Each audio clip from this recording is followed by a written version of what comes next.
Mi nombre es Daniel Puque Inseca, estudiante virtual de la licenciatura en Educación Especial de la Iberoamericana. A continuación me permito presentar este video como herramienta de la Web 2, en el que explicaré dos ejercicios interpretando el uso de las medidas de tendencia central y de posición de un conjunto de datos con variables cualitativas y cuantitativas. En el primer ejercicio, su planteamiento dice: con un grupo de personas de la empresa SA se buscó encontrar la cantidad de errores que cometen al diligenciar formatos contables. Los resultados fueron los siguientes. Aquí he anexado una columna para determinar la frecuencia absoluta que me indica que la contabilización es correcta. Como podemos observar, aquí me da 43 y en la frecuencia acumulada tengo 43. Respecto al primer ítem, su pregunta es: A. ¿Cuál es la población muestra y variable?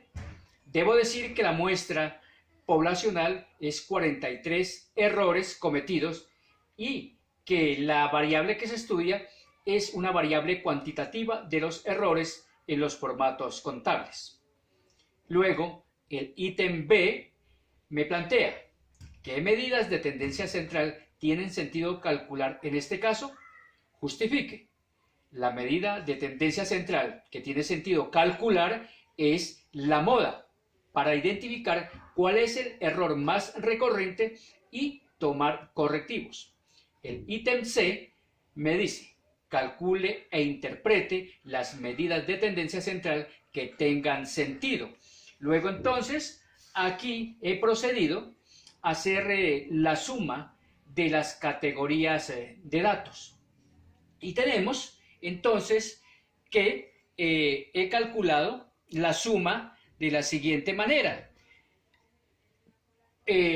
Sumando las categorías de datos y eso dividido por 6, que es el número de datos que encuentro en la categoría 1, 2, 3, 4, 5, 6. Y eso me da con 7,76, que sería la media aritmética o promedio.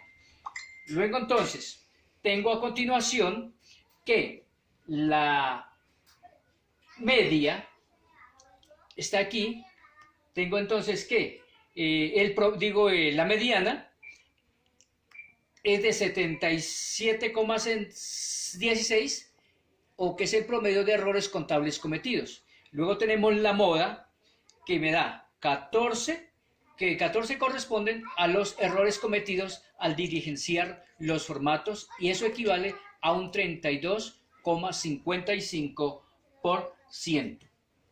El ítem D me pregunta: ¿se puede calcular alguna medida de posición? ¿Por qué? Aquí mi respuesta es que no se puede calcular alguna medida o ninguna medida de posición. Ejercicio número 2. Aquí el planteamiento dice lo siguiente: se toma una muestra de pacientes que asisten a terapia psicológica y se les mide su talla en centímetros para determinar si el no uso del tratamiento ha repercutido con su medida, obteniéndose lo siguiente. El cuadro que vemos aquí, entonces vemos que las respuestas que podemos dar a los interrogantes son los siguientes. Ítem A: ¿cuál es la población muestra y variable? ¿Qué tipo de variables se estudia? Debo decir que la población muestra es 69 pacientes que asisten a terapia psicológica y se les mide su talla, y la variable cuantitativa es discreta. El ítem B dice: encuentre las medidas de tendencia central e interprételas. La mediana nos dice entonces que la mediana igual a 1,61 centímetros de talla. Quiere decir que la talla promedio de los 69 pacientes es de 1,61,5 centímetros de talla. La mediana que hemos encontrado dice que la mediana es igual a 1,60,2 centímetros de talla. Esto quiere decir que el paciente ubicado en la mitad de estos 69 personas tiene una talla de 1,62 o 1,60,2 centímetros. Luego la moda, que se expresa M2, MC o MO, dice M igual o moda igual a 1,62,27 centímetros de talla. Esto significa que es la talla que más se repite en 25 pacientes de los 69 pacientes que se les mide la talla y asisten a terapia psicológica. Luego me pide el ejercicio que encuentre 3 medidas de posición. Las 3 medidas de posición que he ubicado tienen que ver con los cuartiles, los deciles y porcentiles. El cuartil, en este ejercicio, tenemos que Q1 69 es igual a 69 por el 25% dividido sobre 100, y eso me da 17,25. Y vemos que el 27,25 está en la categoría que me ubica a 1,60, que estaría en este ítem. Luego me dice, o mejor, esto quiere decir que el 25% de pacientes, que es el Q1, miden menos de 1,60 centímetros de talla. Esto es el promedio. Luego el decil, el Q2, es igual a 69 por el 50% dividido entre 100. Eso es igual a 34,5 centímetros. Ese es el decil. Luego el cuartil, que lo veremos más adelante, se plantea de la siguiente manera. Estamos diciendo entonces que el decil Q2 me da como resultado 3,45, y ese lo encontramos si nos ubicamos en la frecuencia acumulada absoluta en 59 y nos ubicamos en el límite inferior, que es 1,60. Entonces decimos entonces que Q2 es igual a 1,60 en el decil.